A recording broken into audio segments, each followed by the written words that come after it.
With your permission, Mr. Speaker, I would like to make a statement on Chinese espionage targeting UK democratic institutions and government action to counter the breadth of threats posed by China and by wider state actors.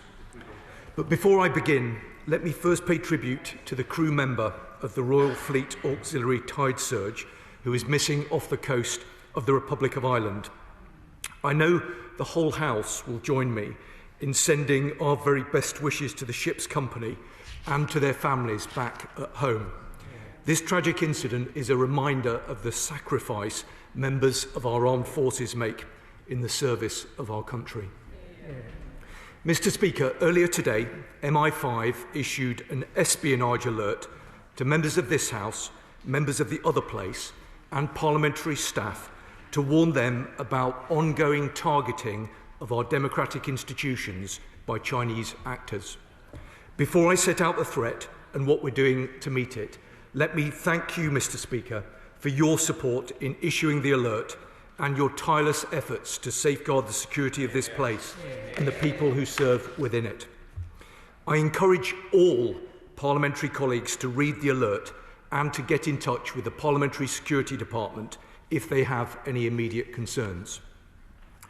Now, Mr. Speaker, our intelligence agencies have warned that China is attempting to recruit and cultivate individuals with access to sensitive information about Parliament and the UK government. MI5 have stated that this activity is being carried out by a group of Chinese intelligence officers, often masked through the use of cover companies or external headhunters. It is not just parliamentarians who should be concerned by this.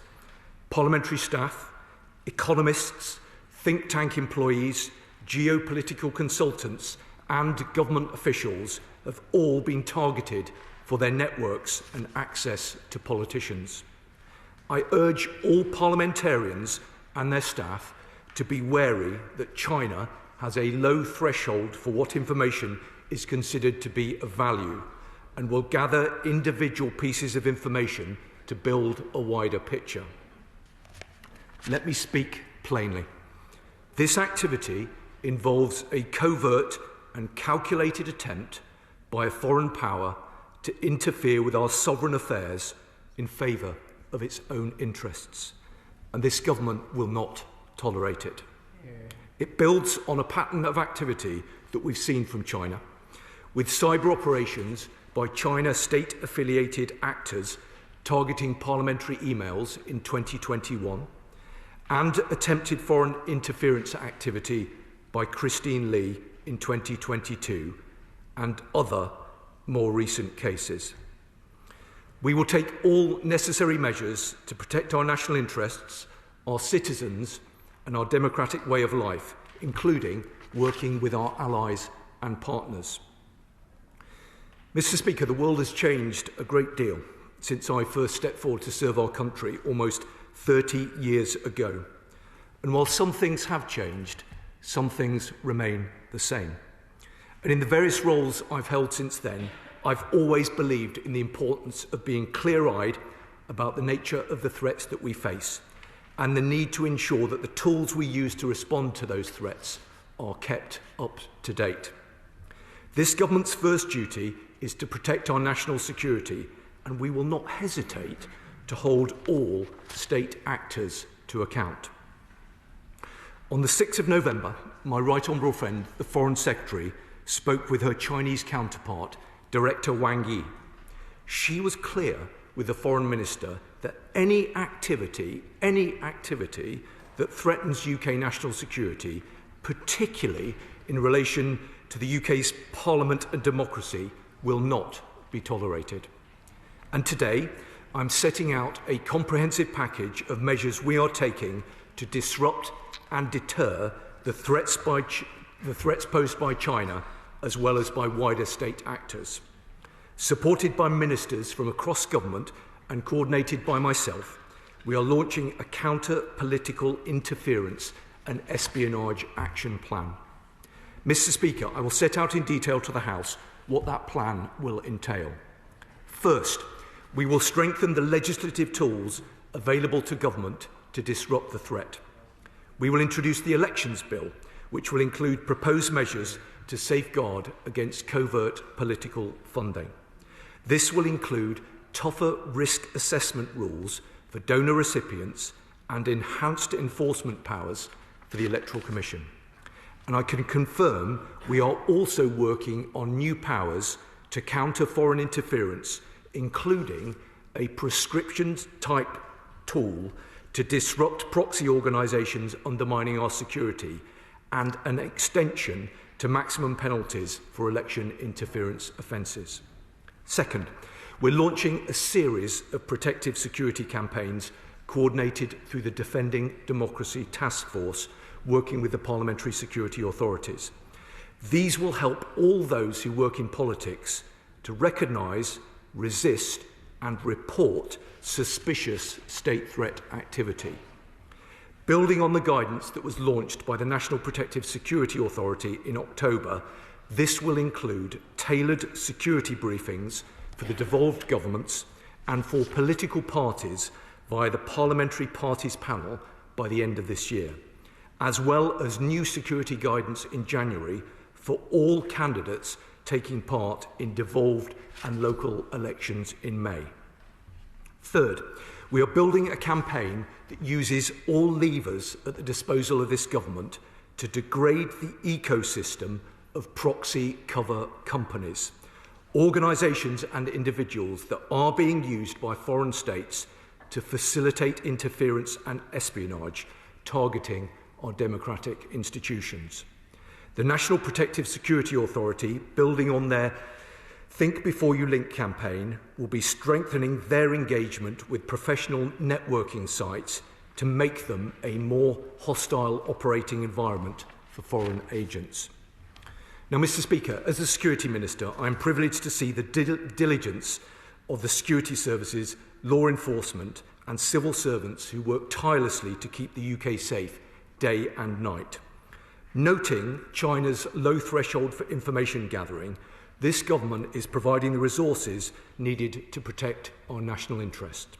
So, I can announce that the government has committed to investing £170 million to renew the sovereign encrypted technology our officials use to do their vital work. This programme of work will help to ensure sensitive diplomatic, economic, trade, security, law enforcement and policy development arrangements are safeguarded from espionage by any state threat actor. I can also announce that this government has completed the removal of surveillance equipment manufactured by companies subject to the national intelligence law of the People's Republic of China from all sensitive sites we maintain in the UK and around the world. Moreover, we will invest £130 million next year through the Integrated Security Fund to build the UK's resilience against threats posed by states such as China. Among other projects, this investment will build counter-terrorism policing's ability to enforce the National Security Act and fund the National Cyber Security Centre and National Protective Security Authority's work supporting our most critical businesses to protect their intellectual property. Indeed, the National Protective Security Authority's work is an important reminder that China doesn't just pose threats to our democratic institutions, but also to other sectors. Let me talk briefly about two other sectors in particular. First, education. Education is one of the UK's most important global assets, and that is in part due to the UK's steadfast commitment to academic freedom and excellence. There is value for the UK in engagement with China on education. However, operating in today's uncertain international context presents many challenges for our great universities. It is because of their excellence that states like China are attempting to influence their independent research and interfere with activity on campus. Ministers have already raised our concerns about this activity with their counterparts in Beijing, and the Office for Students has recently issued new guidance to help universities protect the freedoms their staff and students enjoy. But as part of our ongoing commitment to work collectively to address these risks, I can announce that ministers will host a closed event with Vice-Chancellors to discuss the risks posed by foreign interference and signpost our plans to further increase the sector's resilience. Second, advanced manufacturing. The Department for Business and Trade is working to strengthen and scale our new Economic Security Advisory Service to help businesses navigate economic security issues like espionage and intellectual property theft. The service is already engaging businesses in the advanced manufacturing sector and, as it matures, to support other sectors of the economy. It will provide a new digital offer and assist businesses with complex economic security cases in navigating HMG support. Mr. Speaker, in October, I told the House that this government remains steadfast in our commitment to disrupting and holding state actors accountable for wide-scale cyber espionage operations, and we stand ready to go further, to disrupt, degrade and protect against the dangerous and unrestrained offensive cyber ecosystem that China has allowed to take hold. Earlier this year, the NCSC, with international allies, called out 3 technology companies based in China with a global malicious cyber campaign targeting critical networks. And just last week, we introduced the Cybersecurity and Resilience Bill that will help to make critical sectors of the economy and the public sector a harder target from cyber attacks, including malicious cyber activity emanating from China's territory. The government will continue to take further action against China-based actors involved in malicious cyber activity against the UK and our allies. This will form part of a broader campaign that the UK is delivering to disrupt and degrade the dangerous cyber ecosystem that China has allowed to take hold within its territory. Now, Mr. Speaker, let me assure honourable members that we will not shy away from using all the tools at our disposal, including sanctions, as necessary. Mr. Speaker, our country has a long and proud history as a seafaring nation, trading around the world with those countries that share our way of life and with those that do not. China is the world's second largest economy, and together with Hong Kong is the UK's third largest trading partner. It's in our long-term strategic interest to continue to engage with China.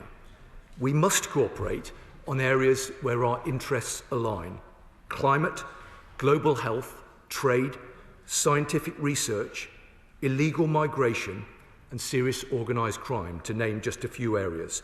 But we will always challenge any country, including China, that attempts to interfere, influence, or undermine the integrity of our democratic institutions, and we will take all necessary measures to protect UK national security. That is why we have taken the action today, and I am clear that further steps can and absolutely will be taken, disrupting and deterring China's espionage activity wherever it takes place, updating our security powers to keep pace with the threat, helping those who work in politics to recognise, resist and report the threat, and working with partners across the economy to strengthen their security against the threat. Mr. Speaker, our strategy is not just to cooperate. We will engage China where necessary, but we will always act to defend our interests and challenge where our values are threatened. I commend this statement to the House. Just to say, the Minister did take 14. It's a very important subject, so I have no problem with that. So it may be helpful if you need 7 minutes. It's there. Shadow Minister, unless you can. Thank you, Mr. Speaker. My heart also goes out to the missing crew member, their ship's company and their loved ones at home. Let us all hope for good news. Thank you to the Minister for advance sight of his statement and for his time last week. But the revelations today are no surprise. They are the latest in an ever-growing list of actions by the Chinese Communist Party interfering in our sovereign affairs and trying to undermine our democracy and our country. The pernicious nature of this threat should not be underestimated, and I welcome the Minister's plans for a new prescription tool to counter foreign interference. Also, that the government has completed work we started to strip surveillance equipment manufactured in China from sensitive sites. On education, however, plans to discuss foreign interference with Vice-Chancellors is quite inadequate. I've had those discussions and face nothing but naivety and intransigence.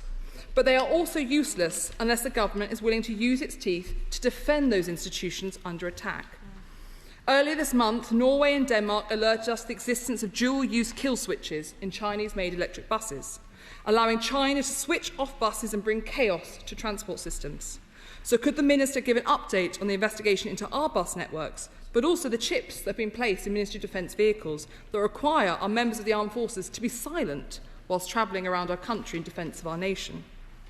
On academic freedom, Sheffield Hallam University was blackmailed by Chinese security services into cancelling research into state-sanctioned Uyghur slave labour. So what update on the police investigation into this and the coercive campaign can the Minister share? And will he also admit that it was a mistake for his party to cancel our university free speech provisions and use them to convince the government to reintroduce them now that the threat is on the front pages of our newspapers? Yep. Because it is only by drawing a red line and taking action to establish some form of deterrence that we will see threats abate. Yet in the face of such hostility, the government, it appears, delegates difficult conversations to officials. On the collapse of the case against Christopher Cash and Christopher Berry, the government saw fit only to call in a senior official to have a conversation with the Chinese chargé d'affaires. Last week, Hong Konger Chloe Chung said that the government is not keeping her safe.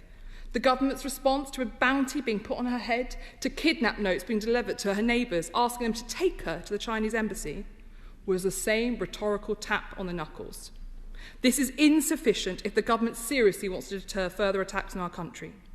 Now, we on this side of the House recognise the threat of the Chinese Communist Party, and we want to work with the government, so we have a few suggestions. The Minister today stated that the Chinese government is using proxy organisations to interfere in and commit espionage against our democracy. That is literally why we introduced the Foreign Influence Registration Scheme. So instead of the communications plan and private closed-door meetings announced today, we urge the government to put China in the enhanced tier of the first scheme. In opposition, Labour supported us in passing the National Security Act, yet in government they refused to use it as it was designed. Now that is perverse. Why vote for a defensive tool to leave it on the shelf when we are under threat? The decision on the new Chinese embassy is also expected shortly, and whilst we would see that embassy refused, if the government will not, will it at least require the Chinese government to pay for sensitive underground cables to be rerouted away from the embassy? We also hear of multiple government visits planned to China before Christmas and the New Year. Will these now be cancelled? Because what message does it send when, despite an attack on this House, our Parliament, ministers are happily jetting off to stride down red carpets with the government responsible? And finally, we need a comprehensive audit of our vulnerabilities across our society and our economy. The recent export controls on critical minerals demonstrate China's willingness to weaponise its economic heft. We need to know where our vulnerabilities lie and increase our resilience accordingly. But that also means publishing the shelved China audit. Because how can an entire civil service base its posture on a document that most will never be allowed to read? It needs to be published, and sensitive areas can be redacted. Any offence taken by the Chinese authorities at its contents are down to their actions, not ours. Now, we face an acute threat to our democracy, and in the face of that threat, we have yet to see repercussions of the Chinese Communist Party. To defend our nation, the government must have a firm policy of deterrence. Now, justice was denied last month, but the government has the tools and ability to act. So when will the government take action to make clear to the Chinese Communist Party that they will not get away with attacks on our democracy? The government can cancel the JETCO trade talks. It can impose sanctions. It can cancel propaganda visits to China, and it can put the Chinese Communist Party in the enhanced tier. When they do any of these, we will be here and ready to help. But until that time, The Chinese Communist Party will think our country unwilling to deter future acts of hostility and unwilling to defend our democracy or our country. Thank you, Mr. Speaker. Minister. Well, thank you, Mr. Speaker. And can I say it's very good to see the Honourable Lady here and in her place. And I'm very grateful for her comments today and for the contact that we've had recently. And I hope she knows that this is a conversation that I want to continue to have with her and colleagues on her side. And we take very seriously the points that she's made today and on countless other occasions. Let me try and provide her with some reassurance, but if I'm not able to do that, I'm very happy to meet with her again in the very near future, because as she will understand, there are sensitivities around some of these matters, and that means it's more difficult to get into the detail of some of them. But let me see what I can say to try and provide some assurances. So the package that we have announced today, I think by any metric, is a comprehensive package, but I've been clear about the government's willingness to go further when and where that is required. The measures that we have announced today will help us to tackle economic, academic, cyber and espionage threats that we face from China and from other state actors. The impact of the measures that we've announced today will be immediate, but as I say, we will not hesitate to go further where that is necessary, because when we say that national security is the first priority of this government, that is something that we take incredibly seriously. Now, she's right that the threats that we face from China do require action and not words. And I would just gently reiterate some of the announcements that we've confirmed today. So the work that we're taking forward will be coordinated by myself from the Cabinet Office as part of a new counter-political interference and espionage plan. That will be the fulcrum point for coordinating this activity right across government and across law enforcement. She will have heard the words that I've spoken about the new guidance and briefings that will be issued to members of this House and to the devolved assemblies and to candidates standing for elections in May of next year. We're putting our money where our mouth is as well. I've announced £170 million specifically towards renewing our sovereign encrypted technical capability, and another £130 million on projects such as building counter-terrorism police's capacity, working with the NCSC and the MPSA to protect intellectual property. I've also referenced, and she referenced it as well, the removal of surveillance equipment manufactured by companies subject to the National Intelligence Law. I absolutely acknowledge that that was work that began under the previous government, and I am pleased, and I've issued a written ministerial statement with further detail to confirm that we've completed that process today. I also think there is an important legislative angle to all of this, which is why we introduced the new Cyber Security and Resilience Bill just last week, and why I give an assurance that we will introduce the Elections Bill the earliest available opportunity. Now, all of these measures are important in their own right, but they are more important when they are brought together. But in the end, and I think the Honourable Lady will agree with this, what really matters is our mindset. And our mindset is born out of an absolute desire to work collaboratively across this place to protect our country and all of the people who live here. Now, will that involve making some tough choices? Yes. The truth of the matter is it will involve making some tough choices. The previous government made some tough choices. This government will have to make tough choices. But like all of our G7 counterparts, we will engage with those choices in a clear-eyed way. I don't think any serious member of this House thinks that we shouldn't be engaging with China. The debate is around the nature of the engagement. Now, the Honourable Lady made some important points, and if I'm not able to address them adequately, I will come back to her. She specifically raised the importance of education and academic freedoms, and I completely agree with her, and she specifically referenced Sheffield Hallam University. I know that she will understand that because active inquiries are ongoing into this matter, it wouldn't be appropriate to comment on the specifics of what's allegedly happened at Sheffield Hallam, but the points that she makes are well made, and I give her an absolute assurance that we take them incredibly seriously. She also raised, and it didn't come as a huge surprise to me that she did, the issue of furs. Now, she will remember that furs is a product of the National Security Act. Now, there are some members in this House who said that we wouldn't introduce furs at all. Then when we confirmed that we were going to introduce it, they said that we wouldn't be able to do it by the 1st of July. I gave a categorical assurance that we would introduce it by the 1st of July, and we did. We are looking closely at whether it is necessary to make further additions onto the enhanced tier, but I can say to her that no decision has yet been made specifically with regard to China. She also asked me about the embassy. This is a matter that there's been much discussion in this place, and we are moving towards a point of decision. She will understand that that is not a decision for me. It is a decision that will be made by the Secretary of State for Housing, Communities and Local Government, and he will do that in a quasi-judicial capacity. And as a consequence of that, I am very limited in what I can say. But I can say, as I have said previously, that national security has been the core priority throughout that particular process. She spoke about visits, and I would take a different view to the way that she characterised the visits that she described. I think it is important that members of this government, ministers, senior ministers, engage with our counterparts in China. It is only by engaging that we are provided with an opportunity to deliver tough and consistent messages. I can categorically assure her that any minister or any official that travels from this country to China will deliver a series of strong and coherent messages aligned with the messages that I've delivered to the House today.